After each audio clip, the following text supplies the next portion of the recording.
นะครับหลังจากนั้นคนขี้ก็ใส่ในส่วนของมะละกอห้ามลงไปนะครับเกือบสุกเลยครับพี่น้องเอาเทียมบ่เผ็ดเอาพริกลงไปตามดี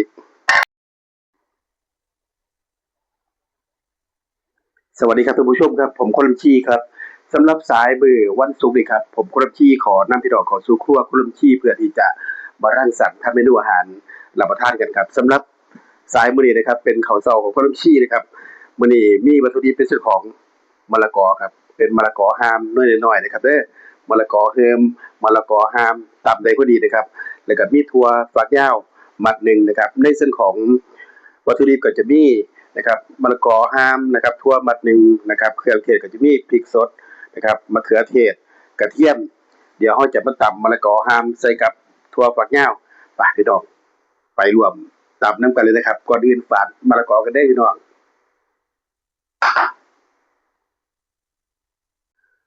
เบื้องต้นคนลำขี้จะขอ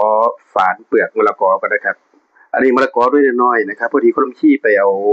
อยู่บ้านพี่สาวนะครับเขามีเคยเลยล่ะขอมาหน่วยหนึ่งแต่ว่ามะละกอคนลำขี้ก็มีนะครับมีหลายหน่วยอยู่แต่ว่ามันบ่เฮิมพอดีนะครับอยากกินตำมะละกอห้ามมะละกอเฮิมแล้วพี่น้องเห็นบ่หน่วยน้อยๆซ้ำนี่เอาปล่อยแปรอันนี้ด้านขวดเขานะครับเฮิมแล้วห้ามแล้วนี่ครับฝานไปสิก็จะเฮิมเบิดพี่น้องโอ้ยนี่เห็นบ่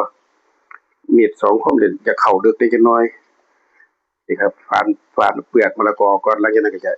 สับบ่สับหรอกครับใส่ตัวเคียนไอ้นั่นเลยเคียนหน่อไม้ล่ะเคียนดอกเดี๋ยวคนขี้ฝานเปลือกก่อนนะครับพี่น้องปองปายได้ยังกินข้าวเช้าเนาะข้าวเช้าคนขี้เป็นข้าวเที่ยงพอดีเลยนี่ครับพี่น้องฝานออกนี่นี่ฝานจังซี่แหละฝานออกจังซี่ครับนี่นี่ล่ะฝานจังซี่แหละพี่น้อง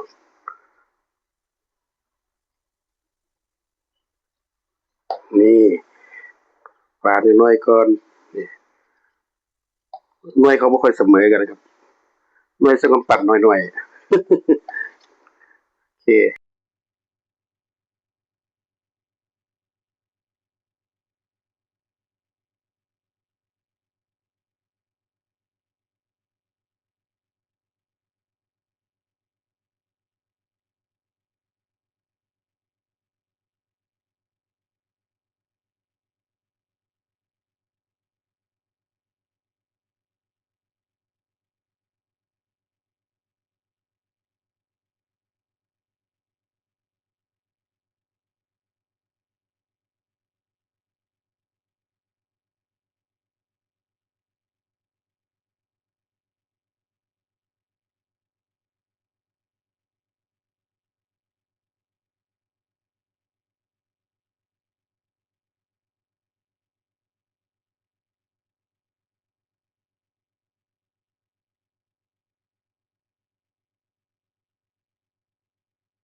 ท่านผู้ชมเพื่อนๆครับหลังจากที่ผมค้นคีได้ในส่วนของวัตถุดิบก็คือเป็นในส่วนของเนื้อมะละกอ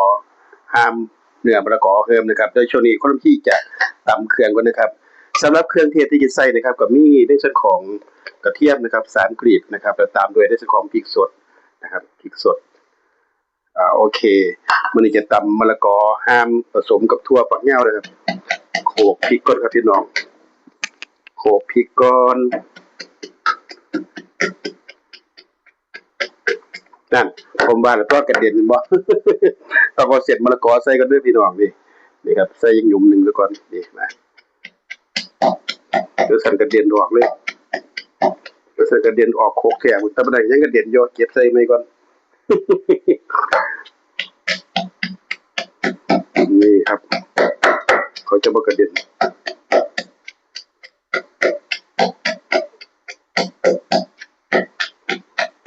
ในส่วนของสากกับโคกแม่ค้าเพิ่นส่วนมากจะโคกใหญ่เนาะ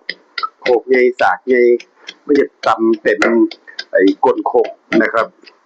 นี่คือเมนูตำมะละกอนะครับผสมถั่วฝักยาวนะครับกับคั่วขนมจีนนะครับอาหารเช้ามื้อนี้กินแปะเที่ยงพี่น้องเอ้ย โอเคครับ หลังจากว่าแหลกละเอียดดีแล้วนะครับขนมจีนก็จะใส่ในส่วนของถั่วฝักยาวนะครับถั่วฝักยาวก็ซื้อจากร้านค้าในชุมชนนะครับมาไว้หลายมื้อแล้วล่ะพี่น้องประมาณมื้อวานนะครับแต่ก็ใส่ตู้เย็นไว้เพื่อที่จะมาตำใส่มะละกอที่จริงตำส่ำนี้ก็อิ่มเดะถั่วฝักยาวแต่ว่าคนลำขี้อยากกินตำมะละกอนำเป็นตำมะละกอเฮิ่มนะครับสิใส่ถั่วลงไปก่อนถ้าบ่ตำถั่วก่อนก็คันเฮาไปตำมะละกอก่อนถั่วเขาจะตำบ่ละเอียดนะครับประมาณนี้นี่นี่ปึ๊บนี่โอเคตำไปตำไปตำไปตำทั่วให้ละเอียดก่อนนะครับพี่น้องหลังจากนั้นก็จะใส่ในส่วนของมะละกอห้ามสีสันสวยงามเลยครับมะละกอห้ามนี่ครับ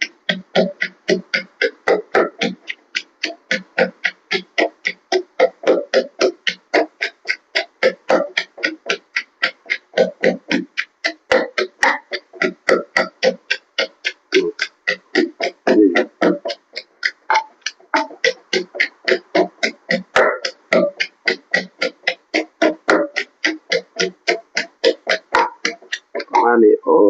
ยกล้องก็ได้เรียงงับเรียงเงือบอยู่กล้องคนละที่ก็ได้ มือไปตุ้นโอเคสมันพ่อนะครับหลังจากนั้นคนละที่ก็ใส่ในส่วนของมะละกอห้ามลงไปนะครับเกือบสุกเลยครับพี่น้อง เอาเทียมบ่เผ็ดเอาพริกลงไปตำอีกหลังจากนั้นคนละที่ก็ใส่ในส่วนของเครื่องเทศเลยนะครับเครื่องเทศเป็นในส่วนของมะเขือเคี่ย1หน่วยตามด้วยในส่วนของมะนาวสดจากต้น1ยีมบีบลงไปเลยแล้วก็ใส่ลงไปเลยนะครับใส่เป็นเปียกบักนาวลงไปนำในส่วนของน้ำปลาร้าต้มสุกโอ้เบิ่นมื้อซัดเหมือนหิวข้าวพี่น้องจักโมงแล้วนี่หิวข้าวแท้ๆพุ่นพี่ นะครับน้ำปลาลงไปผงนัวประมาณนี้ใส่ลงไปใส่หน่อยแซ่บหน่อยใส่หลายแซ่บหลายใส่หลายก็ปากปู ใส่อย่างเดียวเลยนะกะปิบ่ใส่ครับตาปูหมดแล้วมั้งตามยัวก่อนพี่น้องประกอบเบิดก็บ่ต้องใส่นี่คือตำมะละกอห้ามมะละกอเฮิ่มครับแต่คนขี้บ่ใส่ตอนปลาร้าได้มื้อนี้เด้อบ่ได้ใส่ตอนปลาร้าปลาก็แยกได้ซ้ำให้มากินข้าวแปะเที่ยงพี่น้องเอ้ยใส่เบิดแล้วเด้อเนาะน้ำปลาน้ำปลาร้าผงชูรสมะนาวมะเขือเทศนี่นะว่ามันแซ่บบ่ล่ะพี่น้องเดี๋ยวซิมก่อนบัดนี้รสชาติเป็นจังไดมาพี่น้องแฮ่ๆดูโอ้ยพี่น้องจะแซ่บบ่ครับเบิ่งดูมาพี่น้องสดเลยอื้อหือแซ่บแล้วเยี่ยมเลยแซ่บๆรุ่งน้ำปลาไหมความเปรี้ยวได้แล้วเดี๋ยวลงน้ำปลาร้าให้มันจักหน่อยความเผ็ดได้ อืมอย่าว่าเข้มเด้อล่ะอืมอย่ามันเข้มพี่น้องเอ้ยมึงดูสุดแล้วคะแนนเลยต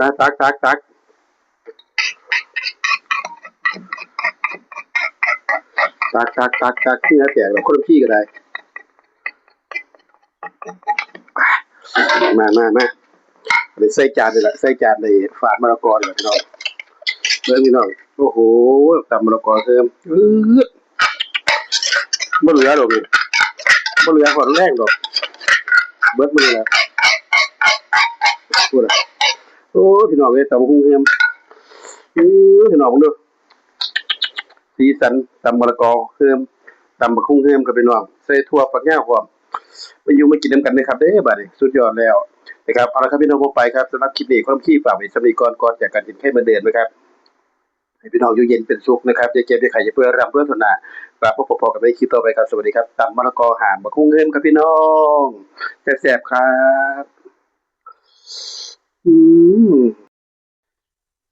ครับท่านผู้ชมพี่น้องปองปายครับสำหรับสายมือวันศุกร์นี้ครับคนขี้พาผีพาน้องมากินข้าวหอมผ้ากินปลาหอมของมื้อนี้ได้เมนูในส่วนของตำมะละกอหามตำมะละกอเฮิมหรือว่าหมากฮุ้งเฮิมหรือว่าหมากฮุ้งไอ้เฮิมนั่นแหละครับมะละกอเฮิมเนี่ยครับพี่น้องมาพี่น้องมากินข้าวกินน้ำนำกันมากินข้าวกินน้ำคนละขี้เลยครับเด้อแซ่บๆนำกันเลยครับพี่น้องครับสวัสดีครับ